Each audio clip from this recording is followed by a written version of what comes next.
നമ്മുടെ പാലക്കാട് ജില്ലയിൽ വരുന്ന വളരെ ചെറിയൊരു സ്ഥലം.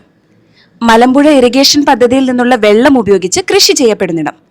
പാലക്കാട് പട്ടണത്തിലേക്കും കോട്ടയിലേക്കും ലുലു മോളിലേക്കും സിവിൽ സ്റ്റേഷനിലേക്കും ടൗൺ റെയിൽവേ സ്റ്റേഷനിലേക്കും KSRTCയിലേക്കും ഒക്കെ വളരെ ഈസി ആക്സസ് ഉള്ള സ്ഥലം.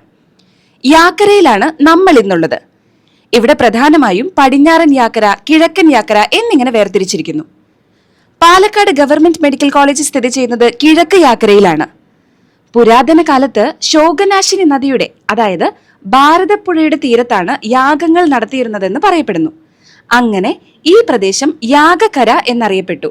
പിന്നീട് അത് യാക്കരയായി അറിയപ്പെടാൻ തുടങ്ങി പോലും. ശ്രീനാരായണ ഗുരുദേവൻ പണി കഴിപ്പിച്ചതായി പറയപ്പെടുന്ന വിശ്വേശ്വര ക്ഷേത്രം ഇവിടെയാണ്. എയർപോർട്ടുകൾക്ക് പഞ്ഞമില്ലാത്ത കേരളത്തിൽ പാലക്കാട് യാക്കരയിലും ഒരു എയർപോർട്ടിനായുള്ള ശ്രമം നടക്കുകയും സ്ഥലം ഏറ്റെടുക്കുകയും ചെയ്തിരുന്നു.